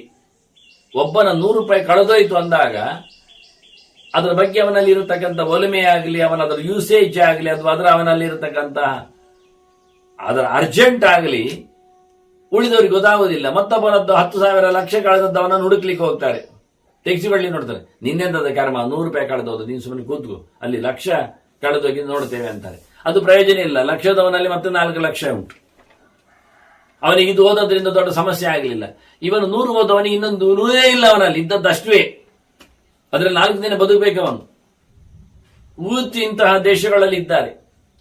ದಿನಕ್ಕೆ 100 ಸಂಪಾದನೆಯೂ ಕಷ್ಟ ಆಗತಕ್ಕಂತಹ ದೇಶಗಳು ನಮ್ಮಲ್ಲಿ ಬೇಕಾದಷ್ಟಿವೆ. ರಾಜಾಡಳಿತದಲ್ಲಿರುವಂಥದ್ದು ಆಫ್ರಿಕಾದಲ್ಲಿರುವಂತೆ ರಾಜಾಡಳಿತ ಇದ್ದೇ ಅಂತಹ ಒಂದು ಪರಿಸ್ಥಿತಿಯ ಬಡವರು ಇದ್ದಾರೆ ಅಂದಾಗ ಇನ್ನೇನು ಹೇಳುವ ವಿಶ್ವದಲ್ಲಿನ ಕತೆ. ಹೀಗೆ ಬಹಳ ಚಂದವಾಗಿ ಯಾವುದು ಧರ್ಮ ಯಾವುದು ಅಧರ್ಮ ಅಂತ ಹೇಳುತ್ತಾ ಒಬ್ಬ ಬ್ರಹ್ಮಜ್ಞಾನಿ ಆದವ ತನ್ನ ರಕ್ಷಣೆಯಲ್ಲಿ ನೆಲೆಗೊಂಡಾಗ ಹೇಗೆ ಆಯುಧ ಹಿಡಿಬಹುದು ಅಂತ ಹೇಳ್ತಾನೆ. ಧರ್ಮರಾಜ ಮತ್ತೂ ಸ್ವಲ್ಪ ಪ್ರಶ್ನೆ ಕೇಳುತ್ತಾನೆ. ಇದೇ ರೀತಿಯಾದದ್ದು, ಇಂಥದ್ದೇ ಈ ಹೆಚ್ಚು ಕಡಿಮೆ ಆಗುವಂಥದ್ದು. ಅಭ್ಯುತ್ಥಿತೆ ದಸ್ಯುಮನೆ ಕ್ಷತ್ರಾರ್ಥೆ. ವಿಶೇಷವಾಗಿ ಕ್ಷತ್ರಿಯರ ಕೈ ಮೇಲೆ ಆಗಲಿಲ್ಲ, ಮತ್ತೆ ಕ್ಷತ್ರಿಯರ ಮೇಲೆ ಕೈ ಮೇಲೆ ಮಾಡಿದ್ರು ಕಳ್ಳರು. ದೋಚಲಿಕ್ಕೆ ಶುರು ಮಾಡಿದ್ರು. ದರೋಡೆಕೋರರದ್ದೇ ಹೆಚ್ಚಾಯಿತು ಪ್ರತಾಪ. ಇದರಿಂದಾಗಿ ವರ್ಣ ಸಂಕರೆ ಲೋಕದಲ್ಲಿ ಸರಿಯಾಗಿ ವ್ಯವಸ್ಥೆ ಇಲ್ಲ ಆಯ್ತು. ಕಳ್ಳರು ದೋಚಿಕೊಂಡು ಏನನ್ನು ಹೋಗ್ತಾರೆ, ಹೆಣ್ಮಕ್ಕಳನ್ನು ದೋಚಿದ್ದಾರೆ, ಸಂಪತ್ತನ್ನು ದೋಚಿದ್ದಾರೆ. ಹೀಗಾಗಿ ಈ ನಮೂನೆ ಆದಾಗ ದೇಶದಲ್ಲಿ ಸಂಪ್ರಮೂಢೇಶು ವರ್ಣೇಶು ಎಲ್ಲಾ ಜಾತಿಯ ಮಂದಿಯೂ ಸಹ ಕಿಂಕರ್ತವ್ಯದ ಮೂಢರಾದಾಗ, ಮಾಡಲೇನು ತೋಚದೇ ಇದ್ದಾಗ, ಕರ್ತವ್ಯದಲ್ಲಿ ತೊಡಗಲವರ ಯಾವುದೇ ರೀತಿಯಾದ ಶಕ್ತಿ ಬೆಂಬಲ ಇಲ್ಲದೇ ಇದ್ದಾಗ, ಇದು ಅನ್ಯೋಭಿಭವೇತ್ ಬಲಿ, ಯಾರಾದ್ರೂ ಬ್ರಾಹ್ಮಣನೋ ಕ್ಷತ್ರಿಯನೋ ವೈಶ್ಯನೋ ಶೂದ್ರನೋ ಇನ್ಯಾವನೋ ಅವನು ಯಾರಾದ್ರೂ ಬಹಳ ಜೋರಾಗಿ ಬಲಿಷ್ಠನಾಗಿ ವಿರೋಧಿಸಿದರೆ, ಕಳ್ಳರನ್ನು ಮಟ್ಟ ಹಾಕಿದರೆ, ಬಿಟ್ಟುಕೊಟ್ಟರೆ, ಅಂತವನು ದಸ್ಯಭ್ಯೋ ಯಹ ಪ್ರಜಾರಕ್ಷೇತ್ ದಂಡಂ ಧರ್ಮೇಣ ಧಾರೇತ್ ಅಂತವರು ಬಹಳ ಚಂದವಾಗಿ ಪ್ರಜೆಗಳಿಗೆ ರಕ್ಷಣೆಯನ್ನು ಕೊಟ್ಟು ನ್ಯಾಯಸ್ಥಾನವನ್ನು ಅಲಂಕರಿಸಿ ನಿಂತರೆ, ರಾಜನಾದರೆ, ಸಿಂಹಾಸನ ಏರಿದರೆ ದರೆಯಿತು. ಅವನು ಬೇಕಾದ್ರೆ ಕಾರ್ಯಂ ಕೊರಿಯಾನ್ ನವ ಕೊರಿಯಾನ್, ಅವನಿಗೆ ರಾಜಕೀಯ ಗೊತ್ತಿಲ್ಲ, ಅರಸೊತ್ತಿಗೆ ಗೊತ್ತಿಲ್ಲ, ಅವನೇನು ನಡೆಸಿಕೊಡುವುದಿಲ್ಲ. ಲೋಕವಾರ್ತೆಯನ್ನು, ಲೋಕಕ್ಷೇಮವನ್ನು, ಲೋಕ ಆಡಳಿತೆಯನ್ನು ಮಾಡ್ತಾನೆ ಇಲ್ಲೋ ಬಿಡಿ, ರಾಜ್ಯವನ್ನು ಮಾಡ್ತಾನೆ ಇಲ್ಲವೋ ಅಂತವನನ್ನು ನಾವು ನಿಲ್ಲಿಸಬೇಕು ಬೇಡವೋ ಅಂತ ಕೇಳ್ತಾರೆ. ನಮಾರ್ಯೋವಾ ಭವೇ ನಮ,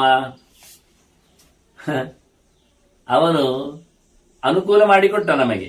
ಏನು ಕೇಳಬೇಡಿ ಯಾರು ಅಂತ, ಬ್ರಾಹ್ಮಣನ ಅಂತ ಕೇಳಬೇಡಿ, ಯಾರ ಏನು ಪ್ರಜೆಗಳ ಕ್ಷೇಮ ಮಾಡಿದ ಗೊತ್ತುಂಟು ಯಾರು ಅಂತ. ಬ್ರಾಹ್ಮಣ ಆಗಲಿ, ವೈಶ್ಯನಾಗಲಿ, ಕ್ಷತ್ರಿಯನಾಗಲಿ ಅಂತ ಕೇಳಲಿಕ್ಕಿಲ್ಲ. ಇಲ್ಲಿ ಕ್ಷತ್ರಾರ್ಥೆ ಅಂತ ಹೇಳಿದ್ದಾರಲ್ಲ, ಕ್ಷತ್ರಿಯರನ್ನು ಬೊಗ್ಗು ಬಡಿದಿದ್ದಾರೆ ಕಳ್ಳರು. ಆ ಕಳ್ಳಕಾಕರನ್ನು ಬೊಗ್ಗು ಬಡಿದ ಒಬ್ಬ ಇದ್ದಾನೆ, ಯಾವನೊಬ್ಬ. ಅದರಲ್ಲಿ ಕ್ಷತ್ರಿಯನು ಬರಬಹುದು, ಬರಬಾರ್ದಲ್ಲ. ಅಂತವನೀಗ ರಾಜ್ಯ ಆಡಳಿತೆಯನ್ನು ಮಾಡ್ತಾನೆ ಎಲ್ಲೂ ಗೊತ್ತಿಲ್ಲ ನಮಗೆ. ಅವನು ದಂಡಧರನಾಗಬಹುದೋ ಹೇಗೆ ಅಂತ ಕೇಳ್ತಾನೆ. ಅವನನ್ನು ತಡಿಬೇಕಾ, ನಿಲ್ಲಿಸಬೇಕಾ, ಅವನ ಕೈಯಿಂದ ಆಯುಧ ಎಳ್ಕೊಳ್ಬೇಕಾ, ಸಾಕುಮಾರಾಯ ಹೇಳಬೇಕಾ, ಅಥವಾ ನನ್ನ ಅಧಿಕೃತವಾಗಿ ನೀನೇ ಅಂತ ಹೇಳಿಬಿಡುವುದಾ ಕೇಳ್ತಾನೆ. ಇದೊಂದು ಪ್ರಶ್ನೆ ಸರಿ ಉಂಟು. ಆಗ ಭೀಷ್ಮರು ಹೇಳ್ತಾರೆ, ನಸ್ಮ ಶಸ್ತ್ರಂ ಗೃಹೀತವ್ಯಂ ಅನ್ಯತ್ರ ಕ್ಷತ್ರ ಬಂಧುತ. ಈಗ ಮೊದಲ ಗೆರೆಯನ್ನು ಕೇಳಿದ್ರೆ, ಒಂದು ಸನಾತನವಾದ ಧರ್ಮದಲ್ಲಿ ಒಂದು ಚೌಕಟ್ಟಿ ಇದೆ, ಅದರಲ್ಲಿ 4 ಫೀಡಿಂಗ್ ಬಂದಿದೆ. ಅವರವರ ಕೆಲಸವನ್ನು ಮಾಡಬೇಕೆನ್ನುವುದು ಸ್ಪಷ್ಟ ಆಗಿದೆ. ಒಂದು ಮನೆಯಲ್ಲಿ ಇದ್ದಾಗೆ, ಒಂದು ಸೊಸೈಟಿಯಲ್ಲಿ ಇದ್ದಾಗೆ, ಎಲ್ಲಿ ಆಗಲಿ, ಒಂದು ಊರಿನಲ್ಲಿ ಒಂದು ಶಾಲೆ ಇರ್ತದೆ, ಅದಕ್ಕೊಂದಿಷ್ಟು ಜನ ಅಧ್ಯಾಪಕರು ಇರ್ತಾರೆ, ಒಂದು ಜ್ಞಾನಕಾಂಡ ಆಗ್ತದೆ. ಆ ಒಂದು ಊರಿನಲ್ಲಿ ನೋಡಿಕೊಳ್ಳುವವರಿದ್ದಾರೆ, ಕಳ್ಳಕಾಕರು ಓಡಿಸುವವರಿದ್ದಾರೆ, ಆಡಳಿತ ಮಾಡೋರಿದ್ದಾರೆ, ನೀರು ಬಂತು, ದೀಪ ಬಂತು, ಅದೆಲ್ಲ ವ್ಯವಸ್ಥೆ ಮಾಡೋರಿದ್ದಾರೆ. ಅದರಿಂದ ಆಡಳಿತ ವ್ಯವಸ್ಥೆ ಒಂದು ಉಂಟಲ್ಲಿ, ಒಂದು ಶಾಲೆ ಉಂಟು, ಒಂದು ಆಡಳಿತ ವ್ಯವಸ್ಥೆ ಉಂಟು. ಅಲ್ಲಿ ಉಳಿದವರು ಊಟ ಮಾಡುವುದೆಲ್ಲ ಬೇಡವಾ? ಬೇಕಲ್ಲ. ಮತ್ತೆ ತಿರುಗಾಟ ಇಲ್ಲ ಉಂಟಲ್ಲ, ಮತ್ತೆ ವ್ಯಾಪಾರ ವ್ಯವಹಾರ ಉಂಟಲ್ಲ, ಅದಕ್ಕೆ ವೈಶ್ಯರು ಬೇಕಲ್ಲಿ.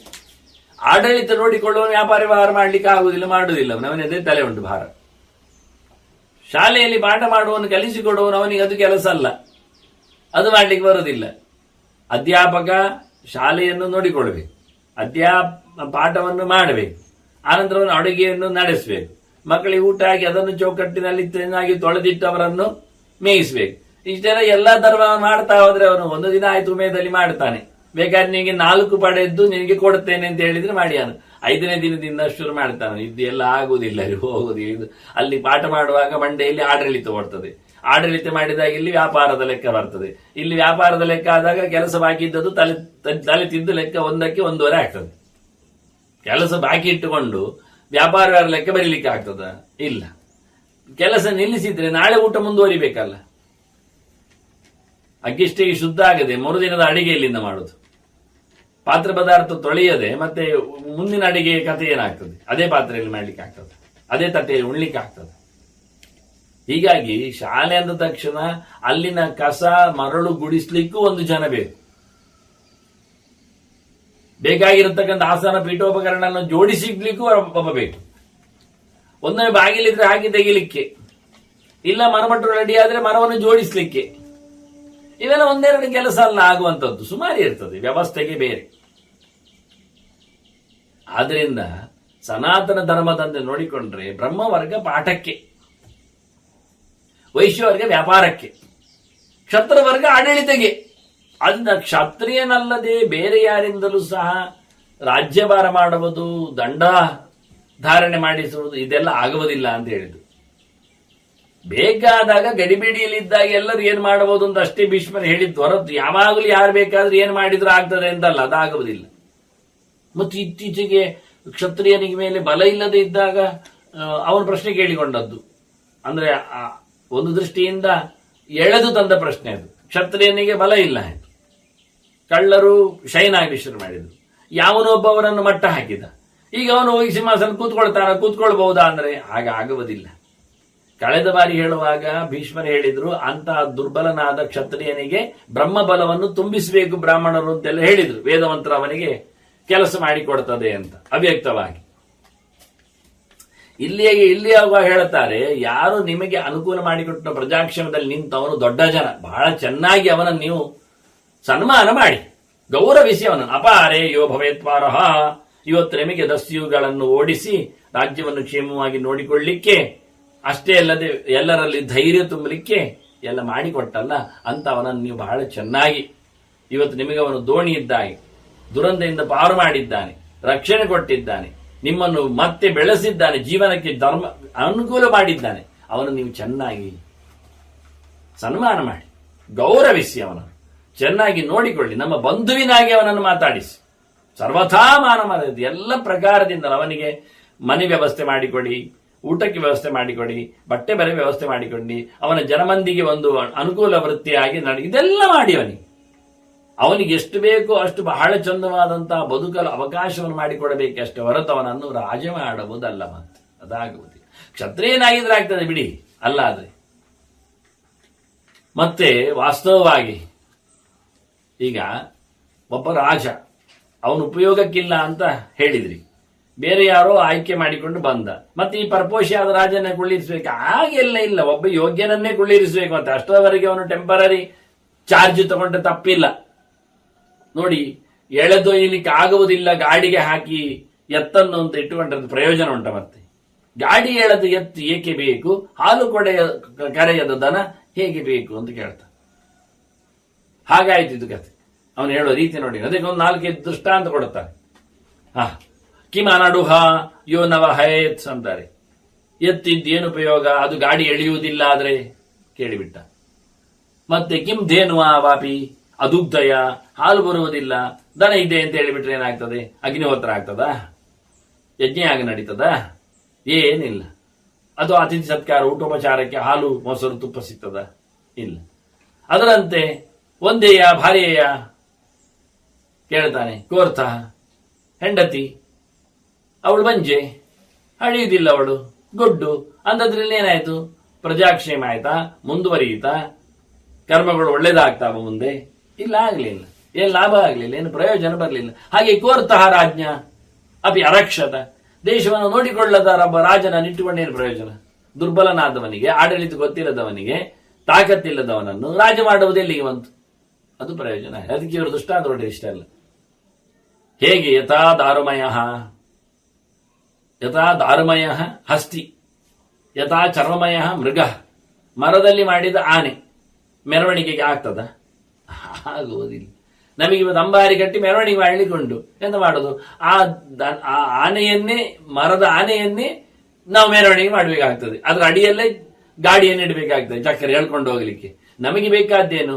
ದೊಡ್ಡ ಮಟ್ಟಿನ ಬಂಗಾರದ ಅಂಬಾರಿ, ಅದರ ಮೇಲೆ ದೇವರ ಚಿಂತನೆ, ಇದನ್ನು ಮೆರವಣಿಗೆ ಮಾಡಿಸ್ಲಿಕ್ಕೆ ನಮಗೆ ಆನೆ ಬೇಕು. ಎತ್ತರದಲ್ಲಿ ಇರುವುದರಿಂದ ಅದು ನಿಧಾನಕ್ಕೆ ಗಂಭೀರವಾಗಿ ಹೋಗ್ತದೆ ಹೇಳಿ, ಈಗೇನೇ ಗೊತ್ತುಂಟ, ಮರದ ಆನೆ ಮಾಡಿ ಅದರ ಮೇಲೆ ಅಂಬಾರಿ ಕಟ್ಟಿ ದೇವರ ಚಿತ್ರ ಇಟ್ಟಿದ್ದೀರಿ. ಆ ಆನೆಯನ್ನು ಒಂದು ಚಕ್ರಕ್ಕೆ ಸಿಕ್ಕಿಸಿ ಅದನ್ನು ಕಳಿಸ್ಬೇಕು ಮತ್ತೆ ಹೋಗ್ಲಿಕ್ಕೆ. ಆ ಆನೆಯನ್ನೇ ನಾವೊಂದು ಚಕ್ರದ ಮೇಲೆ ನಡೆಸುವುದಾದ್ರೆ ಅಂಬಾರಿಯನ್ನು ನಡೆಸಬಹುದಲ್ಲ, ಆನೆ ಆಗಿವೆ.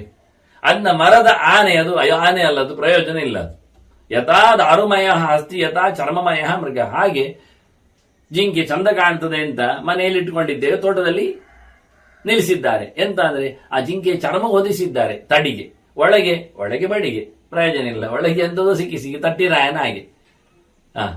ಒಳಗಿಂದ ಏನೋ ಹುಲ್ಲು ತುಂಬಿಸಿ ಹಾಕಿ ಹೊರಗಿಂದ ಜಿಂಕೆ ಚರ್ಮ ಹಾಕಿದ್ರೆ ಅದು ಹುಲ್ಲು ಮೇಯ್ತಾ ಉಂಟು ಅಂತ ಹೇಳುದಾ? ತೋಟದಲ್ಲಿ ಏನ್ ನೋಡ್ರಿ, ಎಷ್ಟೋ ಜನ ಸಿಮೆಂಟ್ ಇದ್ದೆಲ್ಲ ಇಡುತ್ತಾರೆ, ಮುಂಗುಸಿ ಅಥವಾ ಮೊಲ ಅಥವಾ ಈ ಬಕ ಹಕ್ಕಿ ಇವನ್ನೆಲ್ಲ ತೋಟದ ಮಧ್ಯದಲ್ಲಿ ಇಡ್ತಾರೆ. ಅದು ಸತ್ಯ ಅಂತ ಕಾಣುವ ಭಾರಿ ತೋಟದಲ್ಲಿ ಇರತಕ್ಕ ಕಳೆಯನ್ನು ತೆಗಿಲಿಕ್ಕೆ ಬರ್ತದೆ ಹಕ್ಕಿಗಳೊಂದು. ಇವರು ಇಡಿಸಿದ್ರೆ ತಾನೆ ಎಲ್ಲ ವಿದೇಶದ ಲಾನ್ಗಳನ್ನೆಲ್ಲ ಹಾಕಿ ಪ್ರತಿನಿತ್ಯ ಅದಕ್ಕೆ ಕತ್ತರಿಯನ್ನು ಹಾಕ್ತಾ ಅಲ್ಲಿ ಏನು ಇಲ್ಲದಂತೆ, ಸತ್ಯ ಹೇಳುದಾದ್ರೂ ಅಂತ ದೊಡ್ಡ ದೊಡ್ಡ ಮನೆಯ ಎದುರಲ್ಲಿ ಇರತಕ್ಕಂಥ ಅಂಗಳದಲ್ಲಿ ಬೆಳೆದಿರತಕ್ಕಂಥ ಲಾನಿನ ಮೇಲೆ ನಾಯಿ ಓಡಾಡಿ ಇರ್ತದಷ್ಟೇ, ಹೊರತುಪಡಿಸಿ ಮತ್ತೇನಿಲ್ಲ. ಅದು ಮಂಗಳಾಸನವೂ ಅಲ್ಲ ಆ ಲೆಕ್ಕಾಚಾರದಲ್ಲಿ. ಅದರಿಂದ ಹೇಳಿದ ಆಟಕ್ಕಿಟ್ಟ ಸೊತ್ತಿನಂತೆ ಇವೆಲ್ಲ ಪ್ರಯೋಜನ ಇಲ್ಲದ್ದಾಗ್ತದೆ. ಹಾಗೆ ನಮ್ಮ ರಾಜನೂ ಆಗಿಬಿಡುತ್ತಾನೆ, ಪ್ರಯೋಜನ ಇಲ್ಲದವ ಆಗ್ತಾನೆ. ಯಥಾಹಿ ಅನೇತ್ರ ಶಕಟಃ ಪಥಿ ಕ್ಷೇತ್ರಂ ಯಥ ಊಷರಂ. ಎಂತದು ಗದ್ದೆ? ಎಂತ ಗದ್ದೆ? ಒಳ್ಳೆದ ಕೇಳಿದ್ರೆ ಎಂತ ಒಳ್ಳೆದುಂಟು? ಎಂತ? ಅದು ಬಂಜರು ಭೂಮಿ ಮಾರ್ಯಾರೆ, ಅದು ಜೌಗು ಪ್ರದೇಶ. ಜೌಗು ಪ್ರದೇಶ ನಡ್ಲಿಕ್ಕೆ ಬರ್ತದ? ಮನುಷ್ಯ ಹತ್ಲಿಕ್ಕೆ ಬರ್ತದೆ, ಇಳಿಲಿಕ್ಕೆ ಆಗ್ತದ? ಅಥವಾ ಇನ್ನೊಂದು ರೀತಿಯಲ್ಲಿ ಹೇಳೋದಾದ್ರೆ ಅದನ್ನು ಊಷರ ಅಂತ ಹೇಳಿದ್ರೆ ಮರುಭೂಮಿ ಇದ್ದ ಹಾಗೆ, ಬೆಳೆಸಲಿಕ್ಕೆ ಬರುವುದಿಲ್ಲ. ಅದನ್ನು ಕ್ಷೇತ್ರ ಅಂತ ಹೇಳುದು. ಅದ್ರ ನೀರು ಇಲ್ಲ, ನೆಲವಿಲ್ಲ ಆ ಲೆಕ್ಕಾಚಾರದಲ್ಲಿ. ಹಾಗೆ ದಾರಿಯಲ್ಲಿ ಎಳ್ಕೊಂಡು ಹೋಗ್ಲಿಕ್ಕೆ ಒಂದು ಗಾಡಿ ಉಂಟು. ಅದು ಗಾಡಿ ಎಳಿಲಿಕ್ಕೆ ಬರುವುದಿಲ್ಲ, ಇದು ಚಕ್ರ ಮುರಿದಿದೆ, ಇದು ಗಾಡಿ ಆಗುದು. ಯಥಾಹಿ ಅನೇತ್ರ ಶಕಟ. ಅದಕ್ಕೆ ಎಳೆಯುವವರಿಲ್ಲ, ನಮ್ಮ ಹತ್ರ ದನ ಇಲ್ಲ, ಎಳಿಲಿಕ್ಕೆ ಬೇಕಾದ ನೊಗ ಇಲ್ಲ, ಅದಕ್ಕೆ ಪಟ್ಟಿ ದಂಡ ಇಲ್ಲ, ಅದು ಅದರಲ್ಲಿ ಚಕ್ರ ಸರಿ ಇಲ್ಲ, ಅದು ಸ್ಪೋಕ್ಸ್ ಕಟ್ಟಾಗಿದೆ, ಅದು ಅದಕ್ಕೆ ಬೇಸ್ಮೆಂಟೇ ಇಲ್ಲ. ಇಂಥದ್ದಲ್ಲಿ ಅನೇತ್ರ ಶಕಟ ಎಳೆದೊಯ್ಯಲಾಗದ ಗಾಡಿ ಇದ್ದರೇನಂತೆ. ಹೆಚ್ಚಿನವರ ಮನೆ ಎದುರಲ್ಲೆಲ್ಲ ಕೆಲವೊಮ್ಮೆ ಕಾರಿ ಇರ್ತದೆ, ಅದು ಅಲ್ಲಾಡುವುದಿಲ್ಲ. ಅದು ಅವರ ಪ್ರತಿಷ್ಠೆಯನ್ನು ಹೇಳಲಿಕ್ಕೆ ಕಾರಿದ್ದ ಮನೆ ಅದು. ಇದು ಎಂತ ಹೇಳೋದು ನಾವು, ಲಕ್ಷಣವನ್ನು ಹೇಳುವಾಗ ಎರಡು ರೀತಿಯ ಲಕ್ಷಣವನ್ನು ಮನೆಗೆ ಹೇಳ್ತಾರಲ್ಲ. ಕಾಗೆ ಕೂತದ್ದು ಮನೆ ಅಂತ. ಕಾಗೆ ಕೂತದ್ದು ಮನೆ ಅದು ಯಾರದು? ರಾಮಭಟ್ರದ್ದು ಅಂತ. ದೂರದಲ್ಲಿ ನೋಡುವಾಗ ತೋಟದಲ್ಲಿ ತೋರಿಸಿಬಿಡ್ತಾನೊಬ್ಬ, ಎಲ್ಲಿ ರಾಮಭಟ್ರ ಮನೆ ಯಾವ್ದು, ಅಲ್ಲಿ ಕಾಗೆ ಕೂತದ್ದು ಹೇಳ್ತಾನೆ. ಇವ ನೋಡ್ತಾನೆ ಮತ್ತೆ ಹೋಗ್ತಾನೆ. ಹೋದಾಗ ಯೋಚನೆ ಮಾಡ್ತಾನೆ, ಅವ್ರು ಹೇಳಿದ್ದೆಂದದು ಕಾಗೆ ಕೂತದ್ದು ಮನೆ, ಇಲ್ಲಿ ಎಲ್ಲಿ ಉಂಟು ಕಾಗೆ ಕೂತು? ಅಲ್ಲಿ ಉಂಟು, ಅಲ್ಲಿ ಹೋಗ್ತಾನೆ. ಮತ್ತೆ ಪುನಃ ಅವನು ಲೆಕ್ಕ ಹಾಕ್ತಾನೆ, ಅಲ್ಲಿ ಹೋಗುವಾಗ ಇಲ್ಲಿ ಎಲ್ಲಿ ಉಂಟು ಕಾಗೆ ಕೂತದ್ದು ಮನೆ, ಅಲ್ಲಿ ಉಂಟು, ಅಲ್ಲಿ ಹೋಗ್ತಾನೆ. ಏನಂದ್ರೆ ಆ ಕಾಗೆ ಆಚಾಚೆ ಕೂತ್ಕೊಂಡು ಹೋಗ್ತಾ ಉಂಟು. ಇದು ಹಾಗಲ್ಲ. ಕಾಗೆ ಕೂತ ಮನೆ ಅಂತ ಅವನು ತೋರಿಸುವಾಗ ಹೇಳಿದ್ದು ಗ್ಯಾರಂಟಿ. ಆ ಲಕ್ಷಣ ಅದು ಟೆಂಪರರಿ, ಎದ್ದು ಹೋಗ್ತದೆ, ಅದು ಇರುವುದಿಲ್ಲ. ಕೆಲವೊಮ್ಮೆ ಟೆಂಪರರಿ ಲಕ್ಷಣ ಹೇಳುತ್ತೇವೆ, ಅದು ಯಾವತ್ತು ಭಾವಿ ಅಲ್ಲ, ವಸ್ತು ಇರುವವರೆಗೆ ಇರುವುದಿಲ್ಲ. ಮನೆ ಇದ್ದಾಗೆಲ್ಲ ಕಾಗೆ ಕೂತ್ಕೊಳ್ಳೋದಿಲ್ಲ. ಕಾಗೆ ಕೂತಾಗ ಮನೆ ಲೆಕ್ಕ ಆಯ್ತು ನಮಗಷ್ಟೇ. ಮತ್ತೆ ಯಾವಾಗ ನಾಡದ್ದು ಬಂದಾಗ ಅವನು ಹೇಳ್ತಾನೆ, ರಾಮಭಟ್ರ ಮನೆಯಲ್ಲಿ ನಾನು ಕೇಳಿದವರು ಕಾಗೆ ಕೂತದ್ದು ತೋರಿಸಿದ್ದಾರೆ ಇದು ಅಂತ ಹೇಳ್ತಾನೆ. ಈಗ ಕಾಗೆ ಇಲ್ಲ, ಕೂತದ್ದು ಇಲ್ಲ, ಅವನು ಹೇಳಿದ್ದ ಆವಾಗ. ಹೀಗೆ ಕೆಲವು ಬಿಟ್ಟೋದ ಲಕ್ಷಣ ಇರ್ತದೆ, ಕೆಲವು ಸಹಜ ಲಕ್ಷಣ ಇರ್ತದೆ. ಅದು ಹಳದಿ, ಅದು ಹಸಿರು ತಗಡ ಹಾಕಿದ್ದಾರಲ್ಲ, ಎಲ್ಲ ಕಡೆ ಕಪ್ಪು ನೀಲಿ ಕೆಂಪಿರುವುದು, ಅಲ್ಲಿ ಹಸಿರು ತಗಡ ಹಾಕಿದ್ದಾರಲ್ಲ, ಅದು ರಾಮಭಟ್ರ ಮನೆ ಅಂತ ಹೇಳಿದ್ರೆ ಅದು ಯಾವಾಗಲೂ ಹಸಿರು ಮಾಡಲ್ಲೇ ಇರ್ತದೆ. ಅಥವಾ ಒಂದು 4 ತೆಂಗಿನ ಮರ ನೇರ ಎದುರಲ್ಲಿ ನಿಂತಿದೆಯಲ್ಲ, ಅದು ಹೇಳಿದ್ರೆ ಅದು ಎಲ್ಲ ಕಡೆ ಇರುವುದಿಲ್ಲ, ಅಲ್ಲೇ ಇರ್ತದೆ. ಅದು ಶಾಶ್ವತ ಐಡೆಂಟಿಫಿಕೇಶನ್. ಅದು ಮರೆಯನ್ನು ಆಚೆ ಹೋಗಿ ನಿಲ್ಲುವುದಿಲ್ಲ. ಎದುರಲ್ಲಿ 2 ಹಳದಿ ತೆಂಗಿನ ಮರ ಉಂಟಲ್ಲ, ಅದು ಅವರ ಮನೆ ಹೇಳಿದ್ರೆ ಅದು ಮತ್ತೆ ತೆಗಿಲಿಕ್ಕೆ ಬರುವುದಿಲ್ಲ. ಅದು 2 ಇರುವುದು 10-12 ಮಧ್ಯದಲ್ಲಿ. ಹೀಗೆ ಸುಮಾರು ಸಮಯ ಇರುವ ಲಕ್ಷಣ ಒಂದು ಬೇರೆ, ಟೆಂಪರರಿ ಇರುವ ಲಕ್ಷಣ ಬೇರೆ. ಹಾಗೆ ಈ ನಮೂನೆಯಲ್ಲಿ ವ್ಯತ್ಯಾಸ ಮಾಡಲಿಕ್ಕೆ ಬರ್ತದೆ, ಅದನ್ನು ತಿಳಿಸ್ಲಿಕ್ಕೆ ಆಗ್ತದೆ. ಆದ್ರಿಂದ ಇವೆಲ್ಲ ಕ್ಷೇತ್ರ, ಈ ಗಾಡಿ ನಡೆದಾಡದ ಗಾಡಿ, ಅದು ಗಾಡಿ ಇದ್ದೇನು ಪ್ರಯೋಜನ? ಹಾಗೆ ಕ್ಷೇತ್ರ ಅಂತ ಹೇಳುವುದು, ಕ್ಷೇತ್ರ ಅದು ಗದ್ದೆ ಅಲ್ಲ, ಅದು ಸರಿ ಇಲ್ಲ, ಅದು ಬಂಜರು ಭೂಮಿ ಆಗಿದೆ, ಜೌಗು ಅನಿಸಿದೆ, ಮರುಭೂಮಿ ಅನಿಸ್ತಾ ಉಂಟು, ಅದನ್ನು ಕ್ಷೇತ್ರ ಹೇಳ್ತಾರೆ. ಅದು ಏವಂ ವಿಪ್ರಹ ಅನಧೀಯಾನ. ಹೀಗೆ ಒಬ್ಬ ಬ್ರಾಹ್ಮಣ. ಏನ್ ಬ್ರಾಹ್ಮಣ, ಏನ್ ವಿಪ್ರ ಅಂದ್ರೆ ವೇದ ಪ್ರವಚನ ಮಾಡುವವ ಅಂತ, ವೇದ ಗೊತ್ತಿರುವವ ಅಂತ. ಓದದೇ ಇರುವವನೇನು ವಿಪ್ರ ಆಗ್ತಾನೆ? ಸರಿ ಇಲ್ಲ ಅಂತ. ಓದದೇ ಇರತಕ್ಕಂತ ವಿಪ್ರನು ಪ್ರಯೋಜನ ಇಲ್ಲ. ಹಾಗೆ ರಾಜ ಎಷ್ಟನ್ನ ರಕ್ಷಣೆ ಮಾಡದ ರಾಜನಲ್ಲ, ಪ್ರಯೋಜನ ಇಲ್ಲ ಅಂತ ಎಷ್ಟು ಪಟ್ಟಿ ಮಾಡ್ತಾನೆ ನೋಡು ಒಮ್ಮೆಲೆ. ವಾಸ್ತವವಾಗಿ ಕಿಕಿ ಮಾನಡುಹ ಅಂತ ಹೇಳತ್ತ, ಯೋ ನವಹೇತು ಅಂತ ಹೇಳ್ಕೊಂಡು ಹೋಗದೆ ಇರತಕ್ಕದ್ದನ್ನು ಎತ್ತನಿಟ್ಕೊಂಡು ಏನ್ ಮಾಡ್ತೀರಾ? ಹಾಲು ಕರೆಯದ ದನ ಎಂತದಕ್ಕೆ ಬರ್ತದೆ? ಬಂಜಿಯಾದವಳು ಹೆಂಡತಿಯಾಗಿ ಏನಾಗ್ತದೆ? ಪ್ರಜಾ ತಂತುಮ್ಮಾವ್ಯವಚ್ಛೇತ್ಸಿ ಅಂತ ಹೇಳಿ ಮದುವೆ ಆಗುವ ಉದ್ದೇಶವೇ ಮಕ್ಕಳನ್ನು ಪಡೆದು ಸಮಾಜಕ್ಕೆ ಕೊಟ್ಟವರನ್ನು ಧೀಮಂತನನ್ನಾಗಿಸಿ ಮುಂದಿನ ಪರಂಪರೆ ಜ್ಞಾನ ಬೆಳೆಯುವಂತೆ ಮಾಡಲಿಕ್ಕೆ ಬಳವಳಿ ಉಡುಗೊರೆ. ಹಾಗಾಗಿ ಇವನು ಪ್ರಯೋಜನ ಇಲ್ಲ. ರಾಜ, ರಕ್ಷಣೆ ಮಾಡದ ರಾಜ, ಓದಿಕೊಳ್ಳದ ಬ್ರಾಹ್ಮಣ, ಕ್ಷೇತ್ರ ಬೇಕಾದಂತಹ ಫಸಲು ಇಲ್ಲದೆ ಇರತಕ್ಕಂತಹ ನೆಲ, ಎಳಿಲಿಕ್ಕೆ ಆಗದೆ ಇರತಕ್ಕಂಥ ಗಾಡಿ ಇದ್ದರೇನು ಇಲ್ಲದಿದ್ದರೇನು, ವೇಷ ಆಗಿದ ಮೃಗದಂತೆ ಮರದಲ್ಲಿ ಕೆತ್ತಿದ ಆನೆಯಂತೆ ಆಗಿಬಿಡತ್ತಲ್ಲ ಅಂತಾನೆ. ಹಾಗೆ ಮೇಘೋನ ವರ್ಷತೆಯಶ್ಚ ಸರ್ವೈವ ನಿರರ್ಥಕ. ಹಾಗೆ ಮಳೆ ಬಾರದ ಮೋಡ ಎಂತದಕ್ಕೆ? ಮೋಡ ತುಂಬಿದೆ, ಮಳೆ ಇಲ್ಲ, ಪ್ರಯೋಜನ ಏನಾಯ್ತು ಕೇಳ್ತೀನಿ. ಮೋಡ ಉಂಟು. ಮಳೆ ಬರಿಸದ ಮೋಡವು ಹೇಗೆ ವ್ಯರ್ಥವೋ ಪ್ರಯೋಜನ ಇಲ್ಲವೋ ಹಾಗೆ ರಾಜ ಪ್ರಯೋಜನ ಇಲ್ಲ ಅಂತ ಹೇಳಿ, ಅಂದ್ರೆ ರಾಜ ರಕ್ಷಣೆಗೆ ಯೋಗ್ಯನಾಗಿದ್ರೆ ಮಾತ್ರ ರಾಜನಾಗ್ತಾನೆ. ಇಲ್ಲ ಆದ್ರೆ ರಾಜನನ್ನು ಶಸ್ತ್ರ ಹಿಡಿದ ತಕ್ಷಣ ರಾಜ ಅಂತೆಲ್ಲ ಹೇಳಲಿಕ್ಕೆ ಆಗೋದಿಲ್ಲ. ರಾಜ ಮಾಡಬೇಕಾದ್ದು ದುಷ್ಟರನ್ನು ದೂರವಡಿಸ್ಲಿಕ್ಕೆ, ಸಜ್ಜನರನ್ನು ರಕ್ಷಣೆ ಮಾಡಲಿಕ್ಕೆ. ಕಳೆದ ಬಾರಿ ಹೇಳಿದ್ದ ಭೀಷ್ಮ ಹಾಗೆ, ಸಜ್ಜನರ ರಕ್ಷಣೆಯಲ್ಲಿ ನೆಲೆಗೊಂಡರೆ ಮಾತ್ರ ರಾಜ ಅನ್ನಿಸ್ತಾನೆ. ಅದರೊಟ್ಟಿಗೆ ಅಸಜ್ಜನರನ್ನು ದೂರಗೊಳಿಸಲೇಬೇಕು ಅವನು. ಇಬ್ಬರಿಗೂ ರಾಮಾಯ ಸ್ವಸ್ತಿ ರಾವಣಾಯ ಸ್ವಸ್ತಿ ಎನ್ನುವುದು ರಾಜನ ಪಾಲಿಸಿ ಅಲ್ಲ. ಕೆಟ್ಟವರೇ ಇರಲಿ ಒಳ್ಳೆಯವರೇ ಇರಲಿ. ಯಾಕೆಂದ್ರೆ ಕೆಟ್ಟವರು ಉಪಟಳ ಮಾಡ್ತಾ ಇದ್ರೆ ಒಳ್ಳೆಯವರು ಬೊಬ್ಬೆ ಹೊಡಿತಾ ಇದ್ದಾರೆ. ಆದ್ರೆ ಒಳ್ಳೆಯವರು ಇದ್ದದ್ದು ಗೊತ್ತಾಗ್ತದೆ. ಆಗ ಒಳ್ಳೆಯವರಿಗೆ ನೀವು ಬೊಬ್ಬೆ ಹೊಡಿಬೇಡಿ, ನಿಮಗೆ ನಾನು ಕಲ್ಲು ಸಕ್ಕರೆ ಕೊಡ್ತೇನೆ ಅಂತ ಅವರನ್ನು ಪೂಸಿ ಮಾಡ್ಲಿಕ್ಕೆ ಆಗ್ತದೆ. ಅವರಿಲ್ಲಾದ್ರೆ ರಾಜನ ಹತ್ತಿರ ಬರುವುದೇ ಇಲ್ಲ. ತೊಂದರೆ ಆದಾಗ ಬರ್ತಾರೆ. ತೊಂದರೆ ಆದಾಗ ರಾಜವನಿಗೆ 2 ಪಾಲು ಕೊಟ್ಟು ಕಳಿಸ್ತಾನೆ. ಆಗ ರಾಜನ ಮೇಲೆ ಗೌರವ. ಅವ್ರು ನೋಡಿ ಕೂಗಿದಾಗೆಲ್ಲ ಬಾಯಿ ದೊಡ್ಡದಷ್ಟು ಕಲ್ಲು ಸಕ್ಕರೆ ಕೊಟ್ಟಿದ್ದಾರೆ, ಒಳ್ಳೆ ರಾಜ. ಮಕ್ಕಳಿಗೆ ಇದು ಪ್ರಜೆಗಳ ಕತೆ ಉಂಟಲ್ಲ, ಮಕ್ಕಳ ಸ್ಟೇಜ್. ಮಕ್ಕಳಿಗೆ ಏನು ಗೊತ್ತಿಲ್ಲ. ಇತ್ತ ಬೊಬ್ಬೆ ಹೊಡಿಸಿದ್ದು ಅವರೇ. ದೋಚಿನ ಕೇಳಿ ದೋಚಿದ್ದು ಎಲ್ಲಿದ್ದು? ಅರಮನೆಯ ಕಳ್ಳರೇ ದೋಚುವುದು, ಪ್ರಜೆಗಳದ್ದು ದೋಚಿಕೊಂಡು ಅರಮನೆಯಲ್ಲೇ ಹಾಕುವುದು. ಹೊರಗಿನಿಂದ ಸಿಗಲಾರದಂತೆ ಓಡಿ ಹೋಗುವ ಹಾಗೆ ರಾಜಭಟರು ಹಿಡಿಯದಂತೆ ಅವರನ್ನು ಮಾಡು. ರಾಜ ಹೇಳ್ತಾನೆ, ಎಷ್ಟು ಪ್ರಯತ್ನ ಪಟ್ಟೆ. ನಮ್ಮ ರಾಜಭಟರು 100 ಜನ ಹೋಗಿದ್ದಾರೆ ಅವರನ್ನು 10 ಜನ ಹಿಡಿಲಿಕ್ಕೆ, ಅವ್ರು ಸಿಗಲಿಲ್ಲ. ಗಡಿ ದಾಟಿ ಓಡಿ ಇರಬೇಕು. ಎಲ್ಲ ಅವಿತಿರ್ತಾರೆ. ಇನ್ನೊಂದು ಸರ್ತಿ ಬಂದಾಗ ಹಿಡಿತೇನೆ, ನಿಮ್ದೇನೆಲ್ಲ ಹೋಯ್ತು ಸೊತ್ತು ಕೊಡುವ ವ್ಯವಸ್ಥೆ ಮಾಡುವ, ಪ್ರತಿಯೊಬ್ಬರದ್ದು ಒಂದು ಅರ್ಧವಾಸಿ ಆದ್ರೂ ಕೊಡುವ ಅಂದ್ರೆ. ಬಿದ್ದದ್ದು ಇವರ ರಾಜ್ಯದ ಕೊಠಡಿಗೆ. ಅರ್ಧವಾಸಿಗೆ ಕೊಟ್ಟುಕೊಂಡು ಬಾಯಿ ಮುಚ್ಚಿಸಿದ, ಉಳಿದರ್ಧ ಒಳಗೆ ಬಿತ್ತ. ಜನ ಮರೆತು ಬಿಟ್ರ. ರಾಜ ನೋಡಿ ನಮ್ದು ಕದ್ದೋದದ್ದು ಅವನೇ ವಾಪಸ್ ಕೊಟ್ಟಿದ್ದಾನೆ, ಎಲ್ಲ ನಮಗೆ ತುಂಬಿಸಿದ್ದಾನೆ. ಕಳ್ಳರು ಸತ್ತೋಗ್ಲಿ ನಮಗೆ. ರಾಜರು ನೋಡಿ ಎಷ್ಟು ಕ್ಷೇಮ. ರಾಜರ ಹತ್ತಿರ ಕಾಂಟ್ಯಾಕ್ಟ್ಗೆ ಬರ್ತಾರಲ್ಲ, ಇದು ರಾಜನ ಕತೆ, ಇದಲ್ಲ ಅಂತ ನಾವು.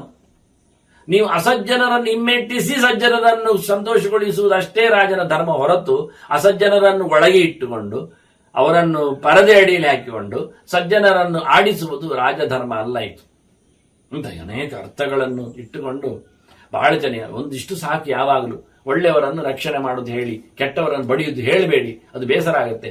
ಕೆಟ್ಟವರನ್ನು ಬಡಿಯದೆ ಒಳ್ಳೆಯವರು ಆಗುವುದಿಲ್ಲ. ಇನ್ನೊಂದು ಮುಖ, ಒಳ್ಳೆಯವರಲ್ಲಿ ಒಳ್ಳೆಯ ಪ್ರವೃತ್ತಿಯಲ್ಲಿ ಅವರಲ್ಲಿ ಸ್ವಭಾವ ಇರುತ್ತದೆ. ಆದರೆ ದುಷ್ಟ ಪ್ರಭಾವದಿಂದಾಗಿ ಅವ ಒಳ್ಳೆಯದು ಮಾಡೋದಿಲ್ಲ, ನಾನು ಯಾಕೆ ಮಾಡಬೇಕು ಅಂತ. ಹಾಗಾಗಿ ಉಳಿದವರನ್ನು ಬಗ್ಗು ಬಡಿಯುವುದವನಿಗೆ ಕಾಣಿಸಬೇಕು. ಕೆಟ್ಟವರಿಗೆ ಪೆಟ್ಟು ಬೀಳ್ತದೆ, ನಾಳೆ ನೀನು ಕೆಟ್ಟರೆ ನಿನಗೆ ಬೀಳ್ತದೆ ಗೊತ್ತಾದ್ರೆ ಅಂತ. ಒಳ್ಳೆಯವರಲ್ಲಿ 3 ಜನ ಇರ್ತಾರೆ. ಸಹಜವಾಗಿಯೇ ಸ್ವಭಾವತಃ ಒಳ್ಳೆತನ ಮಾಡುವವರು, ಸಹಜವಾಗಿಯೇ ಸ್ವಭಾವತಃ ಒಳ್ಳೆತನ ಇದ್ರು ಪ್ರಭಾವದಿಂದ ಕೆಟ್ಟದ್ದು ಮಾಡ್ಲಿಕ್ಕೂ ಇಷ್ಟಪಡುವವರು, ಸ್ವಭಾವ ಸಹಜವಾಗಿದ್ರು ಪ್ರಭಾವವನ್ನೇ ಮೆಚ್ಚಿಕೊಂಡವರು ಇದ್ದಾರೆ. ಪೂರಾ ಅಭಿಭೂತರವರು, ಪೂರಾ ಬೂದಿ ಹಾಕೊಂಡವರು. ಅಂತವರಿಗೆ ಜಾಡಿಸಿ ಹೊಡೆದೇ ಅವರನ್ನು ಮತ್ತೆ ಸರಿದಾರಿಗೆ ತರಬೇಕಾಗುತ್ತೆ. ಸಹಜವಾದ ಸ್ವಭಾವ ಒಳ್ಳೆದಿರ್ಲಿಕ್ಕೆ ಹೋಗಿ. ಹೀಗಾಗಿ ಪ್ರತಿಯೊಂದು ಕಡೆಯಲ್ಲಿ ಗುಣತ್ರಯದ ಒಂದು ವೈಶಿಷ್ಟ್ಯ ಇದೆ. ಈ ನೆಲೆಯಲ್ಲಿ ರಾಜನ ಧರ್ಮ ಇದೆ ಅಂತ ಹೇಳುತ್ತಾ, ಮತ್ತೆ ರಾಜ ಬ್ರಾಹ್ಮಣ ವರ್ಗವನ್ನು ಇಟ್ಟುಕೊಳ್ಬೇಕು ಅಂದಾಗ ಪುರೋಹಿತ ಪ್ರಧಾನ ಆಗ್ತದೆ ಅಂತ ತಿಳಿಸಿದಾಗ ಆ ವಿಷಯದೆಡೆಗೆ ಧರ್ಮರಾಜ ಚಿಂತನೆಯನ್ನು ಹೇಳಿದ್ದಾನೆ. ಮತ್ತು ಅದರ ಚಿಂತನೆಯನ್ನು ಮತ್ತೆ ನಡೆಸುವ ವಂದನೆಗಳು. ಶ್ರೀಕೃಷ್ಣ ಅರ್ಪಣಸ್ತು. ನಾರಾಯಣ ನಾರಾಯಣ.